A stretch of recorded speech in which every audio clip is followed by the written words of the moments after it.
प्रणाम दोस्तों, स्वागत है आपका मेरे इस YouTube चैनल साहित्य सागर में। मालती जी जोशी की लोकप्रिय कहानियों की श्रृंखला में आज मैं आपके लिए लेकर आई हूँ तुम मेरी राखो लाज हरी। प्रतीक्षा कुछ ज़्यादा ही लंबी हो चली थी। बरामदे में बैठे सब लोग ऊँघने से लगे थे। तभी कॉरिडोर से आती भारी पदचाप सुनाई दी और सबके सब एकदम सतर्क हो गए। यह अस्पताल की चिर परिचित सिस्टर लोगों की सौम्य किंतु सधी हुई पदचाप नहीं थी, बल्कि पुलिस के जूतों की भारी भरकम आवाज़ थी। पुलिस का वह सिपाही हमारे सामने से गुजरता हुआ बाहर निकल गया। कुछ ही पल बाद वह लौटा तो अकेला नहीं था, इंस्पेक्टर शुक्ला भी उसके साथ थे। होश में आ गई है शायद, एक सम्मिलित स्वर उभरा। संभवतः मैं उठ खड़ी हुई, पर मुझे इशारे से वहीं रोक दिया गया। मन मारकर मैं बैठ गई। अब सबकी चौकन्नी नज़र मुझ पर थी। उसकी माँ, उसका भाई, उसकी बहन सब मुझे घूर रहे थे। उनकी नज़रों में एक अभियोग साफ साफ झलक रहा था। उन घूरती हुई आंखों से बचने के लिए मैं बाहर लॉन में आकर बैठ गई। उस छोटे से लॉन में कई लोग बैठे हुए थे। सब अपनी अपनी मुसीबत के मारे, सब अपनी अपनी चिंताओं में डूबे हुए। मेरी ओर देखने की किसी को फुर्सत नहीं थी। कोई नहीं जानता था कि यहाँ जो औरत बैठी हुई है वह कल तक एक शहीद की माँ थी, पर आज मैं क्या कहूँ, यह तो संध्या का बयान ही तय करेगा। उसके परिजनों की आंखों में अगर अविश्वास, संशय या तिरस्कार है तो वह अस्वाभाविक नहीं है। संध्या को आत्महत्या के लिए प्रेरित करने के लिए अगर वे मुझे उत्तरदायी मान रहे हैं तो इसमें आश्चर्य नहीं था। सास बहू का रिश्ता विवादास्पद ही होता है, फिर एक युवा, सुंदर विधवा बहू के साथ तो लोग सामान्य रिश्ते की कल्पना भी नहीं कर सकते। खासकर बहू के नाम पर बैंक में एक मोटी रकम जमा हो तो यह संदेह और भी गहरा हो जाता है। ऐसी बहू के प्रत्याहरण का मोह शायद बहुतेरी सासों को होता होगा, पर मुझे विश्वास था कि संध्या मुझ पर यह तोहमत नहीं लगाएगी। इतना बड़ा झूठ वह बोल नहीं सकती, लेकिन अगर वह सच बोल गई तो तब उस शर्म को मैं कैसे झेल पाऊंगी। उच्च सच से तो कोई भी झूठ बेहतर है।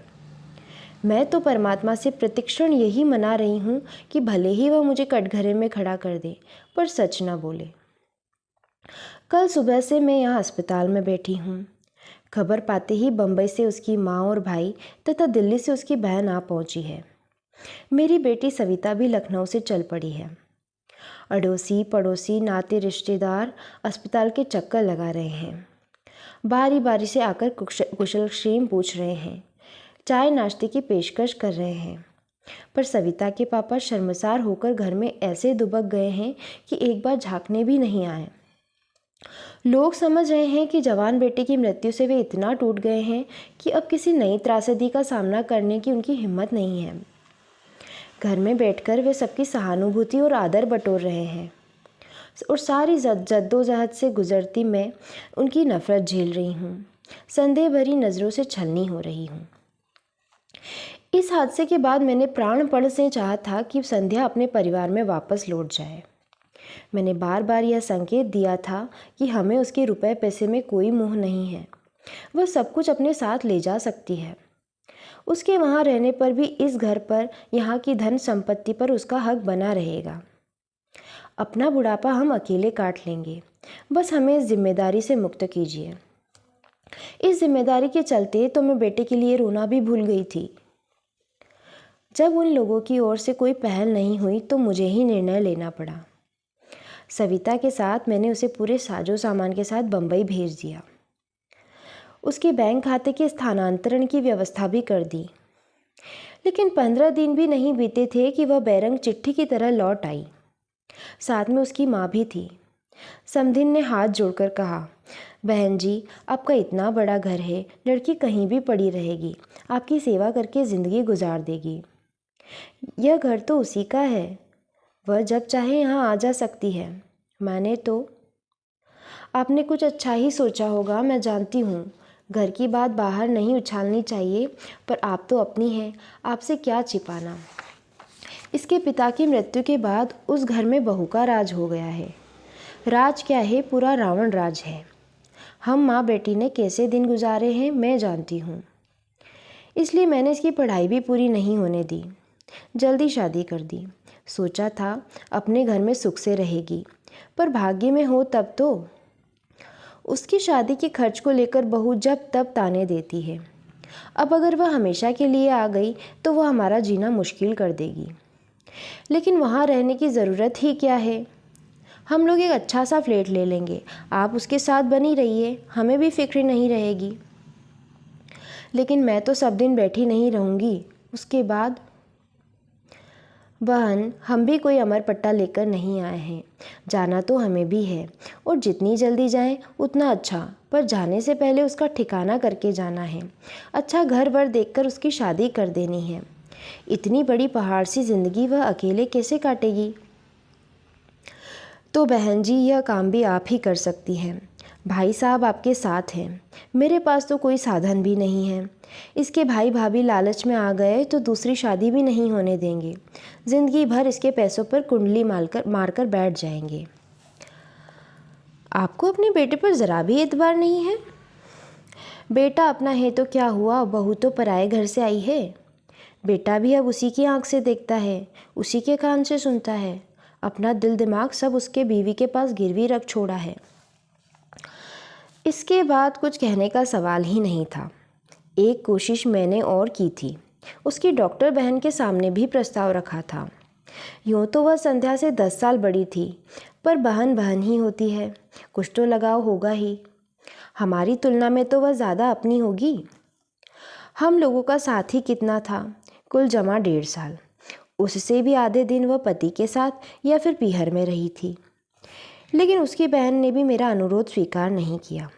बोली, आंटी जी, डॉक्टर हूँ मैं, दिन में 15 घंटे बाहर रहती हूँ, कभी कभार रात को भी जाना पड़ जाता है। इनका क्लिनिक घर पर ही है, कभी कोई ऊंच नीच हो गई तो मुसीबत होगी। मतलब वह कोई खतरा नहीं लेना चाहती थी। अब उसे कैसे समझाती कि इसी ऊंच नीच का तो मुझे भी डर है, इसलिए तो मैं तुम सबकी चिरोरी कर रही हूँ। कैसे कहती कि औरत, खासकर अकेली औरत, इनकी कमज़ोरी है, पर अपने पति के बारे में यह सब कहना अपने आप को गाली देने जैसा है। इसलिए तो सारी उम्र होठ सीकर इस दर्द को पीती रही हूँ। जानती हूँ कि जब पुरुष की नीयत खराब होती है तो जाति, उम्र, रिश्ते, सारी चीज़ें गौण हो जाती है।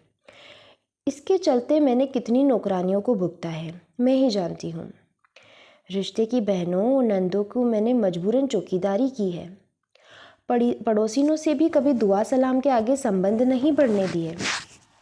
पूरी ज़िंदगी बहुत चौकस रही हूँ मैं, घर की इज्जत पर आँच नहीं आने दी। पर अब मुझसे यह सब नहीं हो सकेगा। टूटा हुआ मन और थका हुआ शरीर लेकर मैं पराई लड़की की जिम्मेदारी कैसे संभाल पाऊंगी? मेरा मन उसी दिन कांप गया था जब शोक से बेहाल संध्या को इन्होंने अंक में भर लिया था। दुख की उस कातर घड़ी में सोचने समझने की शक्ति लुप्त हो गई थी। फिर भी वह दृश्य मेरे अवचेतन में उतर गया था। अपनी सूजी हुई आंखें लेकर सविता ने उसी क्षण मेरी ओर देखा था। पल भर को हमारी नज़रें मिली थी और उसने तुरंत आगे बढ़कर संध्या को गले लगा लिया था। बेचारी लड़की अपने पापा के चरित्र के इस पहलू को जानती है, इसलिए अतिरिक्त रूप से सजग रहती है। घरेलू पार्टियों में जब पापा ज़्यादा बेतकल्लुफ़ होने लगते हैं तो वह वितृष्णा से मुंह फेर लेती थी। पापा अगर उसकी सहेलियों की चोटी खींचते, पीठ पर धौल जमाते या गाल में चिकोटी लेते तो उसका चेहरा तमतमा जाता।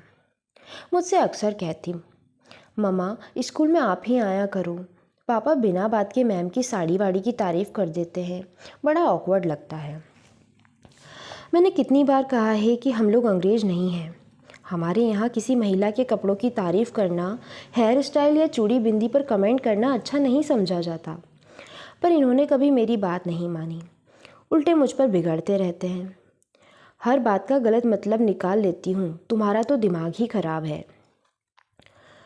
तो संध्या का मेरे पास रहना तय हो गया। मुझे लगा जैसे मैंने अपने आंचल में अंगार भर लिए हैं। 15-20 दिन सविता को मैंने रोक लिया। वह साये की तरह संध्या के साथ बनी रही, पर वह भी कितने दिन रहती। उसका भी घर बार, बच्चे थे, बूढ़े सास ससुर थे, उसे तो जाना ही था। अपनी मुसीबत हमें भुगतनी थी। अपना दुख पीकर मैं बहू के गांव सहलाने में जुट गई, पर इन्होंने मुझे मौका ही नहीं दिया। उसका पूरा भार इन्होंने अपने ऊपर ले लिया। इनकी सारी दिनचर्या उसी धुरी पर घूमने लगी। सुबह शाम पेपर पढ़ना, न्यूज़ सुनना, सीरियल्स देखना, सब साथ साथ होने लगा। दोपहर में कैरम या लूडो खेला जाता, उसे ब्रिज का गेम सिखाया जाता, उसके लिए लाइब्रेरी लगवाई गई, उसके लिए नई नई कैसेट्स और सीडी घर में आने लगी। फिर एक दिन इन्होंने घोषणा की कि वे संध्या को ड्राइविंग सिखाएंगे। मैंने कहा, देखिए, जो कुछ दिल बहलाव करना है घर में बैठकर कीजिए। बाहर 4 लोग देखेंगे तो 4 तरह की बात करेंगे। लोगों को किसी के सुख दुख से कोई मतलब नहीं होता, वे बस बातें करना जानते हैं। लड़की नाहक ही बदनाम हो जाएगी। वे एकदम भड़क गए। क्या दकियानूसी सासों की तरह बात कर रही हो? जिंदगी भर क्या उसे घर में कैद करके रखोगी? जिंदगी भर ना सही, पर कायदे से साल 6 महीने तो घर में रहें। फिर अपनी ही बात काटकर मैंने कहा, हम लोग उसे कॉलेज में दाखिला क्यों नहीं दिलवा देते? वह अपनी छुटी हुई पढ़ाई कर सकती है। कल को अगर नौकरी करनी हो तो हाथ में ढंग की डिग्री तो होगी। नौकरी क्यों करेगी? क्या तुम्हारे घर में उसके लिए खाने को नहीं है? ओफो, नौकरी की बात तो मैंने यूं ही कर दी थी। मैं तो यह कह रही थी कि कॉलेज जाएगी, थोड़ा खुली हवा में सांस लेगी, हम उम्र लोगों के बीच में रहेगी तो उसे भी अच्छा लगेगा। हम लाख कोशिश करें, उसकी उम्र के तो नहीं हो सकते ना। बल्कि मनीष की मृत्यु ने मुझे 10 साल और आगे लाकर पटक दिया है। लिहाजा यही तय हुआ, संध्या कॉलेज जाने लगी। उसे एमए इंग्लिश में दाखिला मिल गया। शाम को 5 से 6 तक एक कंप्यूटर क्लास ज्वाइन कर ली गई। दोनों जगह उसे लाने ले जाने का जिम्मा इन्होंने ले लिया।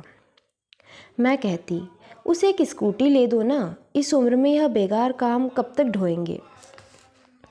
वे कहते, मुझे और काम भी क्या है, उतना ही समय कट जाता है। आने जाने से थोड़ी ड्राइविंग भी सिखा देता हूँ। 2 व्हीलर तो मैं उसे आज ले दूँ, पर कॉलेज इतनी दूर है, उसके घर लौटने तक हमारी जान सांसत में बनी रहेगी। आजकल के लड़के भी कम शरारती नहीं होते। मैं जाता हूँ तो थोड़ा रौब रहता है, ज़्यादा बदतमीज़ी नहीं करते। इन्होंने तो अपना वक्त बांध लिया था, पर मेरा समय काटे नहीं कटता था। 3 प्राणियों के परिवार में मैं एकदम अकेली पड़ गई थी। गृहस्थी से मन उचट गया था, फिर भी उसे ढोना पड़ रहा था। भूख प्यास गायब हो गई थी, फिर भी दोनों वक्त रसोई में सिर देना पड़ता था। जिस दिन भी थोड़ी कोर कसर रह जाती, वे फ़ौरन कहते, हम लोग तो बूढ़े प्राणी हैं, खिचड़ी खाकर भी जी लेंगे। पर इस लड़की का तो कुछ ख्याल करो, वह तो अपने मुंह से कुछ कहने से रही। 3-4 महीने बाद सविता फिर एक बार चली आई। लाख ससुराल में थी, पर उसका मन तो वहीं अटका हुआ था। जानती थी कि भाई की मृत्यु के बाद मम्मी पापा कितने अकेले पड़ गए हैं। आते ही बोली, मम्मा, तुम्हें क्या हो गया है? बीमार हो क्या? इन 4 महीनों में तो तुम आधी भी नहीं रह गई हो। मैंने सूखी हंसी हंसकर कहा, अब इस जन्म में तो मैं मुटाने से रही। तुम्हारा भाई मुझे ज़िंदगी भर का रोग दे गया है। 2 दिन में ही उसे सारी दिनचर्या समझ में आ गई। बोली, यह क्या बात है मम्मा, दिन भर तुम ही लगी रहती हो। इसमें नई बात क्या है? तुम्हारी शादी के बाद से तो मैं अकेले ही सब कर रही हूँ। पर अब तो घर में संध्या है, उसे तुम्हारा साथ हाथ बटाना चाहिए। पर उसके पास समय कहाँ है? क्यों? सुबह उसका कॉलेज होता है, ठीक है, पर शाम का खाना तो बना ही सकती है ना। सच कहूँ सवी, अब उससे कुछ कहते भी संकोच होता है। लगता है वह इस घर में मेहमान है। कहने की ज़रूरत ही क्या है, उसे खुद सोचना चाहिए। शायद अब उसको इन चीज़ों में रस ही नहीं रह गया है। पहले जब आती थी, मुझे रसोई में घुसने ही नहीं देती थी। सुबह शाम नई नई चीज़ें बनाकर खिलाती थी। अब उसका भी मन हट गया है, और ठीक भी है। यह उसकी गृहस्थी तो नहीं है, वह तो बस समय काट रही है। और सच तो यह है कि हम सब अपना समय काट रहे हैं। और ये पापा क्या कर रहे हैं? एकदम उसके ड्राइवर ही बन गए हैं। शाम का तो चलो ठीक है, पर सुबह तो अपने से जा सकती है ना, न हो तो उसे स्कूटर ले दो। यह बात तुम उन्हीं से कहना। और सचमुच इस बार वह डरी नहीं, सवाल कर ही डाला। बोली, पापा, हमें तो याद नहीं आता कि आपने हमें कभी कॉलेज छोड़ा हो या लेने आए हों। अब तो जैसे आपने ड्यूटी ही लगा ली है। इन्होंने एक बार घूरकर मेरी ओर देखा और फिर कहा, बेटा, जब तुम पढ़ती थी तब न मेरे पास समय था न गाड़ी थी। अब तो मेरे पास समय ही समय है। मैं तुम्हारी माँ की तरह 24 घंटे ठाकुर जी के सामने ध्यान लगाकर नहीं बैठ सकता। मुझे भगवान से नफरत हो गई है। सारे व्रत अनुष्ठानों पर से मेरा विश्वास उठ गया है, इसलिए मैं अपनी शांति कहीं और खोजता हूँ। एक बात और सवी, तुम्हारी अपनी एक भरी पूरी दुनिया है और यह लड़की बिल्कुल अकेली है। मैं उसका अकेलापन बांटने की कोशिश करता हूँ और उसका तो एक बहाना है। सच तो यह है कि मैं अपना ही अकेलापन बांटने की कोशिश कर रहा हूँ। आखिर ये बात कहते कहते इनका स्वर कातर हो आया था। हम दोनों शर्म से जैसे पानी पानी हो गई। अपने दुख को सहलाते हुए हम यह भूल गई थी कि मरने वाला इनका भी कोई था। वह इनकी भी आंखों का सपना था, बुढ़ापे की लाठी था, कलेजे का टुकड़ा था। हम लोग तो रोग आकर अपना दुख हल्का कर लेती हैं, पर ये तो पुरुष होने की विवशता को ढो रहे हैं। सारा हाहाकार मन में ही दबाए बैठे हैं। उस अश्रुसिक्त वेला में मैंने इनके सारे अपराध क्षमा कर दिए। नवंबर में नेहा की शादी निकल आई। इकलौती ननद की इकलौती बेटी की शादी थी। अपना सारा शौक समेटकर हमें भात की तैयारी में जुट जाना पड़ा। जब पहली बार खरीदारी के लिए निकली तो लगा जैसे युगों बाद घर की चार दीवारी से बाहर आई हूँ। संध्या और उसके पापा तो इस बहाने से रोज़ ही बाहर जा रहे थे, पर मैं साल भर से घर में कैद होकर रह गई थी। मंदिर तक जाने का मन नहीं होता था। शादी से 8 दिन पहले कृष्णा भात मांगने आई थी तो साथ में पीले चावल भी लाई थी। निमंत्रण देते हुए बोली, भाभी, आप लोगों को पूरे 4 दिन तक वहीं आकर रहना है। 17 को लेडीज़ संगीत में आओगी तो 20 को बेटी की विदा के बाद ही लौटना। शादी में तो खैर आना ही है कृष्णा, पर संगीत वंगीत में मैं नहीं आ सकूंगी। क्यों? क्या करूं, कहीं जाने का मन ही नहीं होता। तुम विश्वास नहीं करोगी, पिछले साल सवा साल से हम लोगों ने एक भी शादी अटेंड नहीं की है। अब यह घर की शादी है, इसलिए तो कह रही हूँ। तुम नहीं जाती हो तो भैया भी नहीं जा पाते हैं। ऐसा कब तक चलेगा? जीना है तो ज़िंदगी की कुछ शर्तें भी माननी होगी, इसलिए आग्रह कर रही हूँ। तुम आओगी और सारे कार्यक्रम अटेंड करोगी। सच कहूँ कृष्णा, इस लड़की को घर छोड़कर कहीं जाने का मन नहीं होता, तो उसे भी लेते आओ ना। ऐसे भी तो सब जगह आती जाती रहती है। सुरेश नरेश बताते रहते हैं कि अक्सर मामा के साथ गाड़ी में दिख जाती है। ज़रूर दिख जाती होगी। सुबह कॉलेज जाती है, शाम को कंप्यूटर क्लास जाती है। लाने ले जाने की ड्यूटी इनकी है। अब क्या करें, इतनी बड़ी ज़िंदगी उसके सामने है, कुछ न कुछ तो करना ही पड़ेगा। हम लोग तो सब दिन बैठे नहीं रहेंगे। हाँ खैर वो तो ठीक है, कृष्णा ने जैसे उकताकर कहा, पर तुम्हें संगीत में ज़रूर आना है, नहीं तो मैं भात नहीं लूँगी, कह देती हूँ। और बहू को भी ले आना, उसका भी मन बहल जाएगा।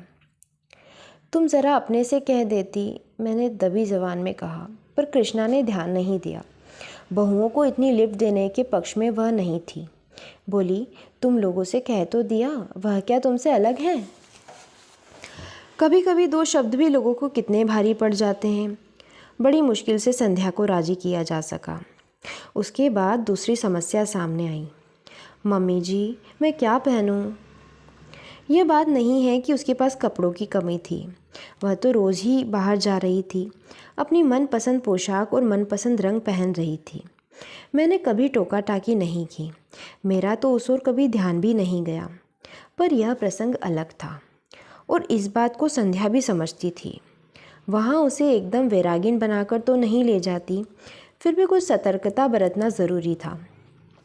वहाँ तमाम जाति बिरादरी की महिलाएं होंगी, कृष्णा के ससुराल वाले भी होंगे। ज़रा सी चूक हुई नहीं कि सबको चर्चा के लिए विषय मिल जाएगा। अपनी सारी अलमारी खंगालकर मैंने उसके लिए एक मोतिया रंग की एक साड़ी निकाली। मोती मूंगे वाला एक हल्का सा सेट निकाल कर दिया। उसका सहज सौंदर्य उतने से ही खिल उठा। अपने लिए मैंने उससे भी हल्के रंग की एक चंदेरी निकाल ली। इन्होंने देखा तो बेहद नाराज़ हुए। तुम दोनों मेरी बहन के यहाँ मंगल गीत गाने चल रही हो या मातम करने? मैंने कहा, प्लीज़ आप हमारे बीच में ना पड़िए। 4 लोगों के बीच में ज़रा सोच समझ कर ही जाना होता है। फिर ये कुछ नहीं बोले, पर पूरे समय मुंह फुलाए रहे। हम लोग जब पहुँचे तो कार्यक्रम शुरू हो चुका था। नेहा की सहेलियाँ किसी फिल्मी गीत पर नाच रही थीं। हम लोगों के पहुँचते ही कुछ क्षण को नृत्य रुक गया। सबकी आंखें संध्या की ओर उठ गईं। उन आँखों में कौतूहल था, करुणा थी, ईर्ष्या थी और उपहास भी। कृष्णा ने आगे बढ़कर मुझे अंक में भर लिया और वरिष्ठों की पंक्ति में लाकर बैठा दिया। संध्या असमंजस में थोड़ी देर तक खड़ी रही, फिर चुपचाप मेरे पास आकर बैठ गई। वहाँ इतनी सारी लड़कियाँ थीं, पर किसी ने यह नहीं कहा कि भाभी मेरे पास आकर बैठो। कृष्णा की दोनों बहू ने उससे बात भी नहीं की और नेहा तो मानो दूसरी दुनिया में विचर रही थी। उसकी सगाई के दिन संध्या ने ही उसे तैयार किया था, पर आज उसे हेलो कहने तक की फुर्सत नहीं थी। मुझे एक और प्रसंग याद आया। मनीष की शादी के 2 महीने बाद ही नरेश की शादी हुई थी। उस समय संध्या नई नवेली दुल्हन थी, पर सबके अनुरोध पर वह इतना अच्छा नाची थी कि मेरा कलेजा गज भर का हो गया था। और आज जैसे वह उस बिरादरी से बहिष्कृत हो गई थी। करीब 9 बजे के आसपास इन्होंने मुझे बुलाया। बोले, ये गाना बजाना तो शायद 12 बजे तक चलेगा। मैं निकलता हूँ। सुरेश या नरेश कोई तुम लोगों को छोड़ देगा। आपका खाना? पुरुषों की पंगत हो चुकी है, अब तुम लोग आराम से खाती पीती रहना। तभी देखा, संध्या मेरे पीछे आकर खड़ी हो गई। धीरे से बोली, मम्मी जी, मैं भी पापा के साथ चली जाऊं? एक क्षण मन में दुविधा सी हुई, पर मैंने देखा उसकी आंखें एकदम डबडबाई सी थी। लगता था अब बरसी कि तब बरसी। जाओ, मैंने कहा और वे दोनों चले गए। वापस आकर बैठी तो कृष्णा की ननद ने पूछा, बहुरानी चली गई? हाँ, मैंने कहा और अनायास मेरा आक्रोश फूट पड़ा। बैठकर करती भी क्या?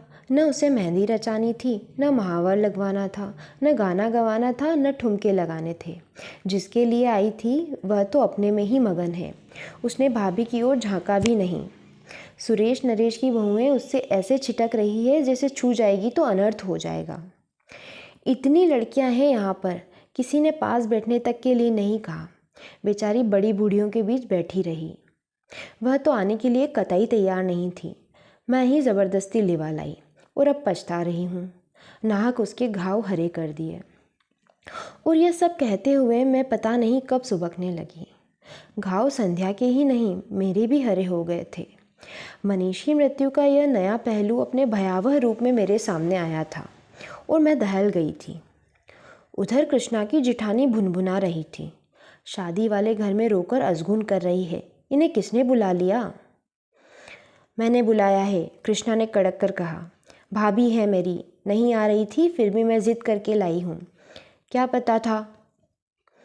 प्लीज़ कृष्णा, मैंने उसका हाथ पकड़ लिया। मैं पहले ही बहुत शर्मिंदा हूँ, मुझे और शर्मिंदा मत करो। इसके बाद महफिल तो एक तरह से उखड़ ही गई थी। फिर भी खाते खिलाते 12 बज गए। उन लोगों ने शादी के लिए एक वैन ले रखी थी, उसी से सबको घर घर छोड़ा। बैल बजाते हुए सोच रही थी कि ये छूटते ही पूछेंगे इतनी जल्दी कैसे आ गई, पर मैं कुछ बताऊंगी नहीं। मुझे ही डांट पड़ेगी कि वहाँ तमाशा करने की क्या ज़रूरत थी। पर इन्होंने कुछ नहीं पूछा। दरवाज़ा खोलकर चुपचाप बिस्तर पर चले गए। रोज़ 12 तक चलने वाला टीवी भी आज बंद था। कपड़े बदलते हुए देखा, इनके बाएं हाथ पर पट्टी बंधी हुई है। मेरी पुरानी साड़ी को फाड़कर बेतरतीब सी बांधी हुई थी। यह हाथ में क्या हुआ? कट गया। कैसे? थोड़ी देर चुप रहे, फिर बोले दरवाजे में आ गया था। दरवाजे में कैसे? इन्होंने कोई उत्तर नहीं दिया। करवट बदलकर लेट गए। ठीक तो है। जब हमें कोई तकलीफ़ होती है किसी की पूछताछ भी अच्छी नहीं लगती। कुछ लगाया था? डेटॉल लगाया था। इनके स्वर में बेजारी थी। बाथरूम जाते हुए देखा, खून की छींटों की एक कतार सी थी। वॉश बेसिन में भी छींटे थे। शायद पानी की धार के नीचे हाथ रखा होगा। फिर कुछ पूछने का मन हुआ, पर इनकी नाराज़गी के डर से चुप रही। बाल्टी में साबुन घोलकर मैंने पूरे फर्श पर पोछा सा लगा दिया। पोछा लगाते हुए अचानक याद आया, संध्या सो गई? पता नहीं। उसने कुछ खाया कि नहीं? वहाँ से तो वैसी चली आई थी। पता नहीं, तुम ही पूछ लो। मुझे आश्चर्य हुआ। और दिन तो मुझसे ज़्यादा इन्हें उसकी फ़िक्र रहती है। उसकी सुख सुविधा का ध्यान मुझसे ज़्यादा यही रखते हैं। कई बार तो इस बात पर हम लोगों की झड़प भी हो जाती थी। मैंने दोबारा इनसे कुछ पूछना ठीक नहीं समझा। खुद ही उसके कमरे में चली गई। दरवाज़ा बंद था। संध्या सो गई क्या? मैंने आवाज़ लगाई, पर शब्द जैसे मेरे मुंह में ही जम गए। संध्या के दरवाजे के पास भी खून की बूंदें थीं, जो हमारे कमरे तक चली आई थी। मेरा माथा ठनका, पर मैं कुछ नहीं बोली। चुपचाप एक बाल्टी उठा लाई और पोंछना शुरू कर दिया। उसी समय फ़ोन की घंटी बजी। ये कुछ क्षण मेरी प्रतीक्षा करते रहे, फिर उठा लिया। आवाज़ दी, कृष्णा का फ़ोन है तुम्हारे लिए। कह दो सुबह बात कर लूँगी। जानती थी इतनी रात गए उसी का फ़ोन होगा। शाम को जो कुछ हुआ उसकी सफाई देनी होगी। उस समय वह बात कितनी बड़ी लग रही थी, पर अब यहाँ जो कुछ हुआ उसके मुकाबले वह कितनी छोटी और अर्थहीन लग उठी थी। इतनी रात को फ़ोन किया है तो कोई ज़रूरी बात ही होगी, बात कर लो ना। कहते हुए ये कार्डलेस लेकर बाहर आ गए, पर वहीं ठिठक गए। बाल्टी पर दोनों हाथ रखकर मैं उन्हें अपलक देखती रही। एक क्षण को तो हमारी आंखें मिली और वे कमरे में चुपचाप लौट गए। अपना काम खत्म करके मैंने गेट पर बाहर के दरवाजे पर ताला डाल सारी बत्तियां बुझाई और पलंग पर आकर बैठ गई। सोने का मन नहीं हो रहा था, बस पलंग की पाटी पर सिर टिकाए बैठी रही। बड़ी देर बाद वह अंधेरा मुखरित हुआ। शब्द मेरे कानों से टकराए, पर अर्थ कहीं खो गए। आप कुछ कह रहे थे? मैं यह कह रहा था कि मैं तो केवल उसे सांत्वना देने का प्रयास कर रहा था। वह बहुत अपसेट लग रही थी, इसलिए दिलासा देने की कोशिश कर रहा था। उसने पता नहीं क्या सोचा, एकदम गलत अर्थ ही निकाल लिया। आप यह सब मुझे क्यों बता रहे हैं? मैंने तो कुछ कहा नहीं, कुछ पूछा नहीं।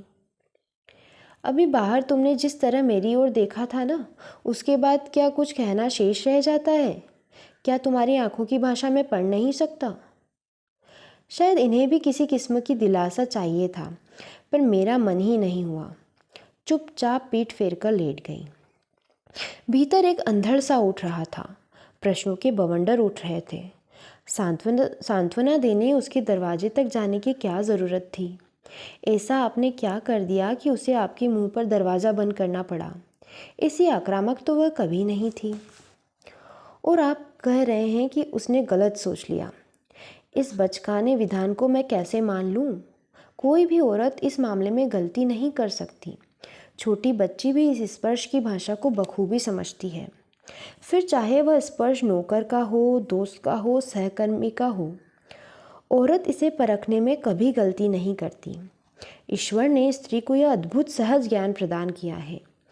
भीड़ की धक्का-पेल में भी वह हर स्पर्श को अलग से परिभाषित कर सकती है। और ये कह रहे हैं कि उसने गलत सोच लिया होगा। ईश्वर करे ऐसा ही हो।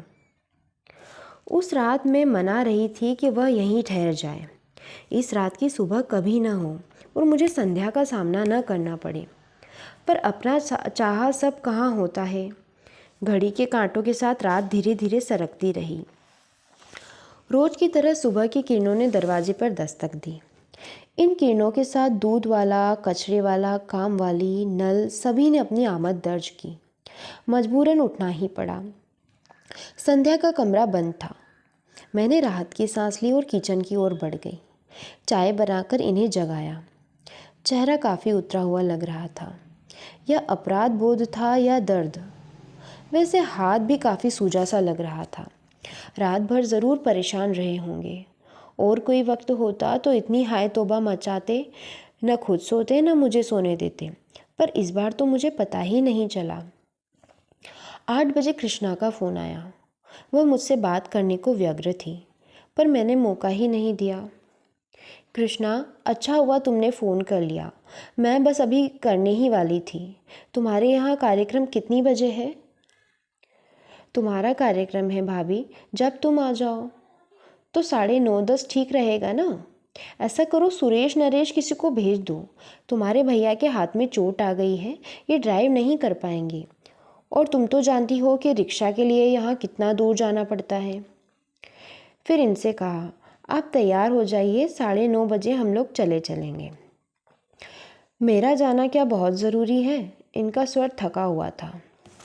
कैसी बातें करते हैं, हाजिरी तो लगानी ही पड़ेगी, बाकी सब मैं संभाल लूँगी। लौटते समय डॉक्टर के यहाँ भी होते आएंगे। संध्या का कमरा अब भी बंद था। फिर मैंने ही सारा सामान जमाना शुरू किया। पिछली 2 शादियों के मुकाबले मैंने इस बार दिल खोलकर खर्च किया था। मन में एक ही बात थी कि अब किसके लिए जोड़ना है। संध्या के पास तो सरकार का और समाज का दिया बहुत है, ज़िंदगी आराम से कट जाएगी। वैसे भी उसका एमए पूरा होते हम लोग उसकी शादी की सोच रहे थे। हम ही लोग कन्यादान करेंगे। भाई नहीं रहा तो क्या हुआ, सविता के लिए एक बहन तो हो ही जाएगी। सविता की याद आते ही मन उदास हो गया।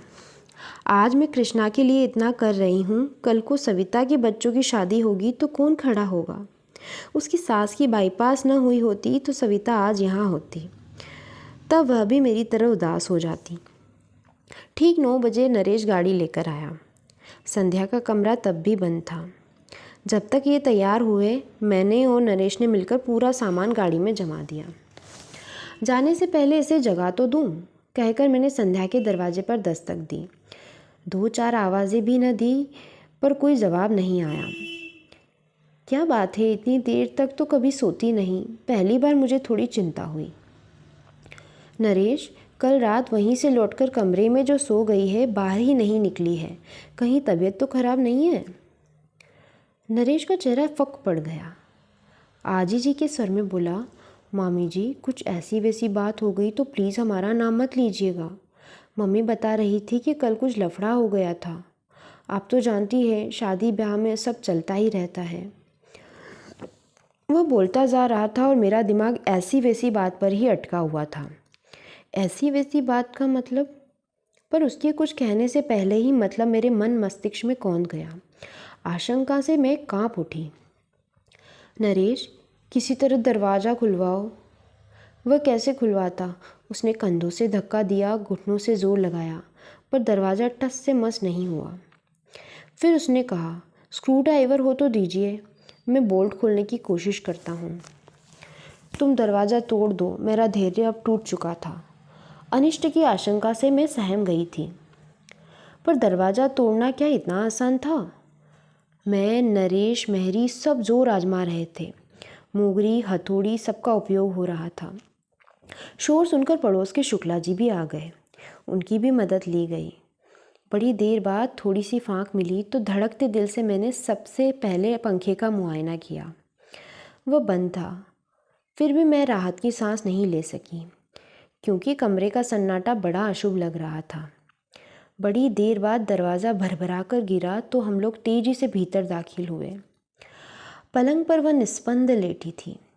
कृष्णा के यहाँ से लौटकर उसने कपड़े भी नहीं बदले थे। नींद की गोलियों की शीशी सिरहाने खाली पड़ी थी। इसके बाद का घटनाक्रम एक दुःस्वप्न की तरह था। हम अस्पताल दर अस्पताल भटके, पर हर जगह भर्ती करने से इनकार कर दिया गया। आखिरकार मजबूरन सरकारी अस्पताल की शरण लेनी पड़ी। फिर पुलिस आई, संध्या के पास पहरा बिठा दिया गया, सबके बयान हुए। अड़ोसी पड़ोसियों से, रिश्तेदारों से, उसके सहपाठियों से पूछताछ हुई। उसके भाई बहनों को फ़ोन किए गए। बेचारा नरेश इस हंगामे के बीच मामा जी की पट्टी करवा लाया था। पता चला 3 उंगलियों में हेयरलाइन क्रैक है और छोटी उंगली का एकदम कचूमर ही निकल गया है। अच्छा हुआ कि इस समय सबका ध्यान संध्या की ओर था। इनके एक्सीडेंट के बारे में किसी ने उत्सुकता नहीं दर्शाई, नहीं तो किस किस को क्या क्या कैफियत देती। नरेश के जाने के बाद एक बात याद आई। घर में जब दरवाजे के साथ जोर आजमाइश हो रही थी, ये आंखें बंद किए आराम कुर्सी में चुपचाप लेटे हुए थे। जब हम लोग संध्या को उठाकर बाहर ला रहे थे, तब भी इन्होंने सिर उठाकर या आंख खोलकर नहीं देखा। इस बात को अब 24 घंटे से ज़्यादा बीत चुके हैं, शायद 28 घंटे। तब से मैं अस्पताल में ही बैठी हूँ। इतनी देर तक मैं ईश्वर से लगातार संध्या के जीवन की भीख मांग रही थी, और अब जबकि वह होश में आ गई है, मैं मना रही थी कि वह भले ही मुझे कटघरे में खड़ा कर दे, पर सच न बोले। मुझे जेल की सलाखों के पीछे रहना मंजूर है, पर इस उम्र में मैं शर्म बर्दाश्त नहीं कर पाऊंगी। आंटी जी, मैं अपने विचारों में इस कदर खो गई थी कि इस आवाज़ को पहचानने में थोड़ा समय लगा। सिर उठाकर देखा, संध्या की बहन खड़ी थी। आप यहाँ बैठी हैं और आपके लिए हमने पूरा अस्पताल छान मारा। उसका स्वर एकदम शांत था और मैंने गौर किया कि चेहरा भी तनाव रहित था। फिर भी मैंने डरते डरते पूछा, संध्या कैसी है? अब खतरे से बाहर है, पर कमज़ोरी तो अभी रहेगी। चलिए ना, आपको बहुत याद कर रही है। मैंने उठना चाहा, पर पाँव जिसे जम से गए थे। उसी ने सहारा देकर उठाया। चलते समय भी उसने मेरा हाथ नहीं छोड़ा। आप लोग उस दिन किसी शादी में गए थे? चलते हुए उसने पूछा। हाँ, क्यों? मेरा गला सूखने लगा था। वह बता रही थी कि मनीष की मृत्यु के बाद पहली बार ऐसे फंक्शन में गई थी, इसलिए उस माहौल को बर्दाश्त नहीं कर सकी। संध्या ही क्यों, साल भर से हम लोग भी किसी शादी में नहीं गए, पर यह घर का मामला था तो जाना पड़ा। वही तो, आप दोनों की बड़ी तारीफ कर रही थी। कह रही थी कि आप लोगों ने कभी एहसास नहीं होने दिया कि वह विधवा है, इसलिए वह भी इस सच को भूल सा गई थी। पर शादी में जब इसी सच का सामना करना पड़ा तो उसे धक्का लगा। वह सह नहीं पाई। यह तो कहिए कि समय से इलाज हो गया, वरना। ईश्वर, तेरा लाख लाख शुक्र है, मैंने दोनों हाथ जोड़कर कहा। मेरे हाथ कांप रहे थे, आवाज़ लरज रही थी, पैर जवाब दे रहे थे। दो दिनों की भूख, प्यास, अनिद्रा और दुश्चिंता सब एक साथ मेरे ऊपर हावी हो गए। 2 कदम चलना मेरे लिए दूभर हो गया। लड़खड़ाकर मैं वहीं एक बेंच पर धम्म से बैठ गई। मुंह से बस इतना ही निकला, थैंक यू संध्या। तो कहानी को यहीं विराम देती हूँ। आपको कहानी कैसी लगी मुझे कमेंट्स बॉक्स में लिख के ज़रूर भेजना, और आपका प्यार यूं ही बनाए रखना। धन्यवाद।